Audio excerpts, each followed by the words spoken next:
with economic integration would come those principles that we discussed of transparency, accountability, rule of law, financial stability, that type of economic regulation overlay in the Chinese economy would come to China. It has happened in the past. Other countries that have emerged and have grown have adopted that approach to international financial integration. That bet didn't pay off. That's the simple way to say it, is that level of transparency, accountability, commitment to financial stability did not emerge. And now here we are. And, there is a question, will we eventually get there? Or do we need to take a pause? I think that's where we are right now. I think that's why this committee, the work of this committee is so important, because we made a judgment about the future that turned out not to be correct. And with that opinion, do you have any confidence that the Chinese will wake up to that fact and change their ways? Look, we, the U.S. and China, did have great benefit from this integration, right? The trade benefits to both countries were substantial. You had incredible economic growth in China. We had lower costs of manufacturing, providing better goods for the consumer at cheaper prices. That was all good. If that's going to decouple, you would think that people would wake up to the fact of how do we keep that from happening? But that's what's playing out right now, as I see it. Ms. Stevenson-Yang, do you have a comment on that? Yeah, I would agree with all of that. I think, though, that to some extent what we're looking at represents a technology gap, that in the 1990s emerged a lot of online communication technologies, and we simply were able to unstring value chains in a way that wasn't possible before and move a lot of portions of those value chains to China, and didn't really have the regulatory structure to capture that. I think also that 1989 and the Tiananmen Rebellion is underestimated as a force in Chinese politics. I think after that, the Chinese Communist Party decided we've got to pull back on this experiment. Thank you. Those are all my questions. Mr. Moulton. Thank you, Mr. Chairman. I'd like to continue on my earlier line of questioning about how we figure out where to draw this line and strike this balance between telling investors what to do for good reason and trying to distort the markets when we're not in a great position to do so. So, Ms. Stevenson-Yang, could you pick up that question with respect to VIEs? Should we banish VIEs? If we did do that, what would be the result? Would companies and investors just find a new way around the loophole or loopholes through the existing system? What would happen, and what do you think our policy prescription should be? We have to take a gradualist approach, and I think we're doing that through the HCF, what's it called, the Holding Foreign Companies Accountable Act. Because if we were to ban VIEs at once, then a lot of very, very large companies would have to delist, and that would be very harmful to American investors. So I think bit by bit we'd do that. Mr. Clayton, do you have anything to add to that? No, yes, I do. I think to pick up on the Holding Foreign Companies Accountable Act, I think it was a very responsible piece of legislation because it gave a time frame for when delisting would take place in the event of a finding of non-compliance. The PCAOB found compliance. There's a new time frame, but I think that type of lead time gives the market time to adjust. I think the market was adjusting. The indications were that delisting was a real possibility. That was having market effects. When the PCAOB found sufficient compliance, that was a bit of a shift. But I would say that any type of legislation, any type of restriction that deals with already in place investing should have that kind of forecasted timeline to allow markets time to adjust. So picking up on this point about delisting, I mean, you ran the most comprehensive investment oversight and enforcement program really in the world at the SEC. Do you think that you have the tools to enforce things like proper transparency if companies are going to be in the market? And should we be looking at delisting a lot of Chinese companies because they're not following these standards? Wow, there's a lot in there. Let me start by saying that the most effective securities enforcement regime by far in the world is the U.S. Securities and Exchange Commission. The women and men there do an unbelievable job. And when you look at number of actions, successful actions around the world, more than a majority, substantial more than a majority, are brought by them.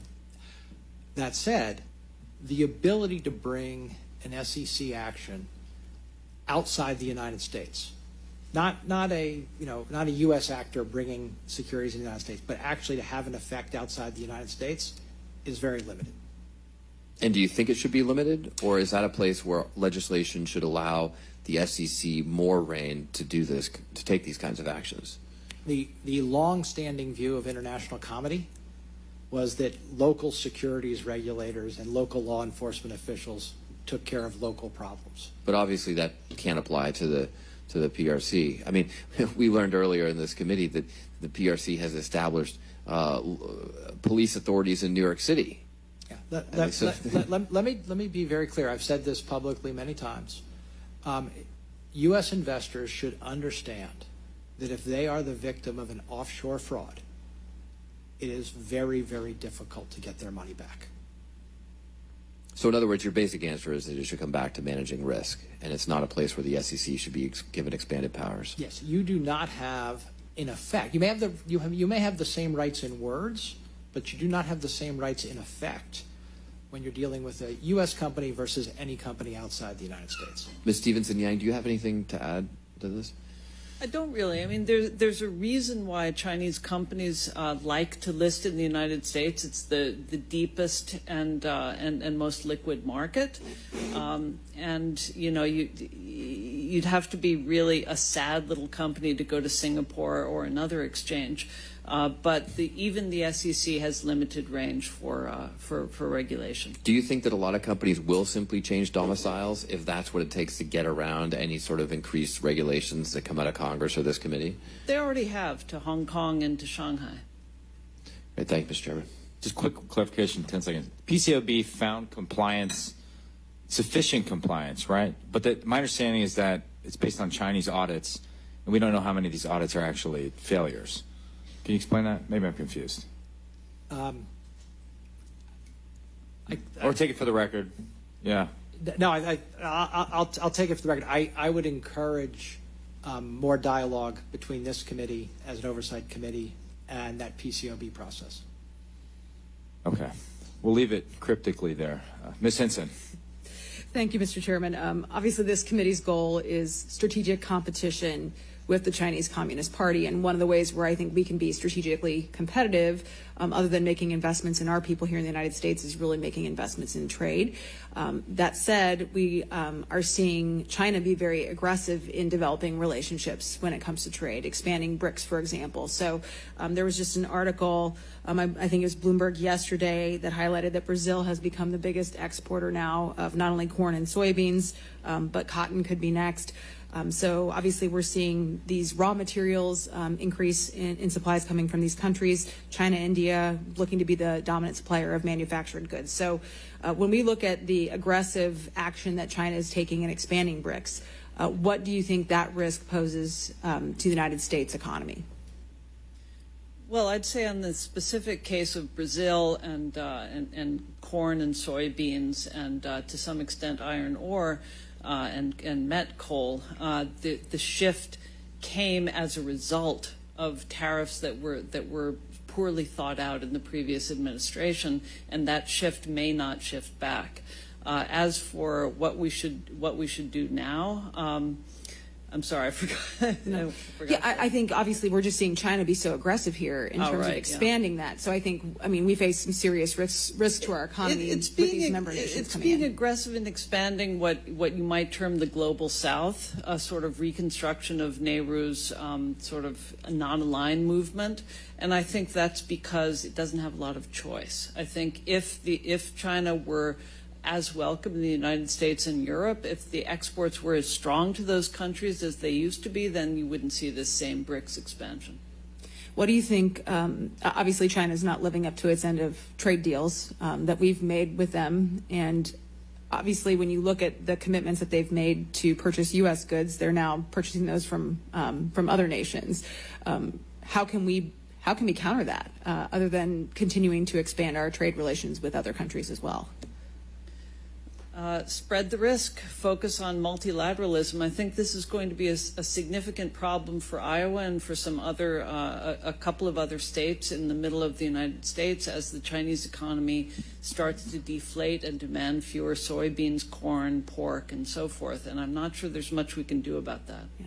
So we spent a lot of our time yesterday talking about what economic levers we can be pulling right now, because we do still have leverage that could change down the road as they continue to make these investments and develop these alliances. So you talked about technology gap earlier and some of the places where we maybe need to make some investments. China has figured out how to game the system, and they're getting, for instance, Huawei is receiving an exponentially greater number of patents, for example, here in the United States than many of our companies. What do you think we can be doing to counter that kind of aggression? Because that obviously takes advantage of our system to support our companies here at home. Well, I think that the export controls have been extremely effective, and notably the controls on U.S. citizens working for Chinese fabs and Chinese semi companies that were issued in October 2022. Those were very effective and really kind of shook a lot of Chinese companies. Mr. Clayton, anything to add? Well, my expertise is in markets and flows and that type of regulation. What I would say is that your questions illuminate a fact that we have to deal with, which is countries do what's best for the country. That's their job. They're elected officials, their regulators do what's best for the country. And you have to think about what other countries will do in response to any policy measures we take, including, like you said, strengthening trade alliances and the like that didn't previously exist. All right, thank you. I yield back. Ms. Stevens. Ms. Stevenson-Yang, your career fascinates me. Now, you lived in China for over 20 years, is that right? Yeah, that's right, 25 years. When did you move there?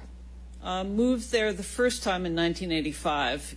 Married there, came back in 89, and then moved back there in 94, and stayed until 2014 You met your when our husband in youngest China? graduated. Sorry? You met your husband in China? Or Met my husband in China, okay. correct. And what moved you there in the 80s?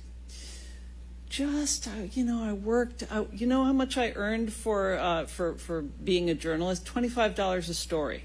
So I thought, well, maybe I'll go someplace and learn a language and learn a culture and, get some experience, and then I'll be more valuable as a journalist when I come back. So I went to China Books and Periodicals on Fifth Avenue, and I bought all the magazines, and I wrote to them and said, would you like to hire me? And one did. Yeah, well, and you've obviously continued to write quite prolifically. And just last year, during some of the uprisings pushing back on the CCP governance structure, you wrote that that China is witnessing its biggest governance upheaval since the Tiananmen Square. And I thought that article, I think it was published in Forbes, was really quite fascinating. It exposed, people jumping out of their buildings in Shanghai, people going hungry. And certainly during the beginning of the COVID-19 pandemic, seeing how China was responding and also seeing how local journalists were attacked. Have you received any retaliation from the CCP since writing so demonstrably about what is happening over in China? Well, the last time I gave testimony to a congressional commission, there was retaliation against people close to me in China. Are you concerned about being able to go back? Yes, I will not go back at this point, which is sad. I have lots of in-laws and friends there. Yeah, and so from your time there in the 80s on and off to now, has that surprised you, that turn and that closing off? And what do you think are some of the motivations for the CCP in becoming so closed off as to compared to where they were maybe 20 years before the turn of the century? And maintaining their power. They saw in 1990 the fall of the Soviet Union and the breakup of the Soviet Socialist republics, and they quaked in their boots, and they issued they commissioned a lot of reports out of the Chinese Academy of Social Sciences to try to figure out how not to fall prey to that. They spent a lot on technology to improve the responsiveness of government to the party. Yeah. And your new enterprise, J Capital, are you advising companies? Is that what you're doing in your current enterprise? We do a couple of things. One of the primary thing is we're a short activist. So we look at fraudulent companies, we study them, we write a report on them, and then we expose them. Okay. And so you're getting in front of some of the IP considerations as well? Yes. Okay, great. Well, thank you so much, Mr. Chair, and I yield back. Thank you. Would the ranking member like to offer any closing comments? Sure. Thank you. Thank you to our witnesses. Thank you to our audience, both here and virtually, for paying attention to these issues that we brought up here. Today we talk about basically the risks posed by investing in PRC companies and entities. And it turns out there are many risks. There's the risks associated with a lack of information about those investments. There's a risk associated with doing business in China, and we've heard about how hard it is to do business in China, including exit bans being placed on employees, raids happening on American companies, the counter-espionage laws or counterintelligence laws preventing our companies and businesses from doing due diligence. But in addition to that, I just respectfully submit the following principles associated with our investments going forward in China. We should not be investing in PLA military modernization. We should not be investing in companies that assist with espionage or that hurt our national security. And we should not be investing in companies that facilitate human rights abuses and, worse yet, facilitating a genocide. Now, we in Congress have a duty. We must legislate to create clarity and predictability surrounding these restrictions. The Biden administration and the executive branch must also strengthen rules and regulations and bring consistency to the various lists that contain sanctioned companies and watch list red flagged entities. However, in the meantime, I respectfully submit the following to Wall Street firms who may be paying attention to this hearing. Please divest from these companies if you haven't done so already. Don't be a part of the problem.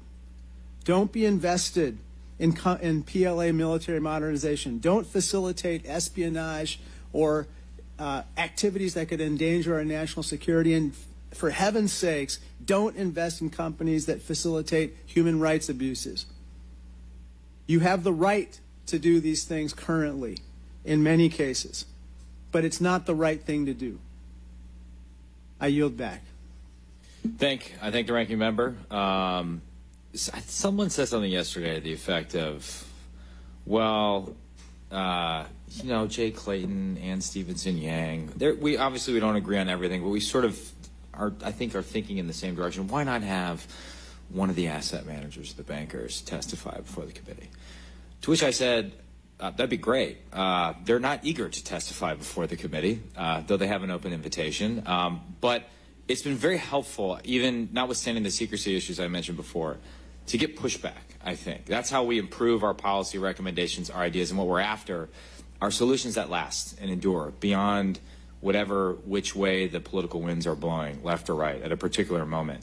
And so I really thank our witnesses for challenging our thinking with your testimony, your thoughtful responses to our question, your time. I want to thank the Council on Foreign Relations for your hospitality. You've been incredibly generous with this facility. We were parked out here all day yesterday, and despite the fact that I failed to buy snacks for the members, then we were struggling at the end of the day. We got through it. I want to thank our members. It's not easy to get everyone in one place outside of Washington, D.C. It's a significant investment of time for the members, but I certainly learned a lot from this experience in New York. And finally, I just say, we started our day yesterday by going down to Ground Zero and participating in the ceremony to recognize 22 years since 9/11. And the memorial itself is incredibly moving and powerful. The event was powerful and moving, and I was reminded of what was said by the 9/11 Commission after that tragic event, which was they described it, the intelligence failure leading up to it, as a failure of imagination.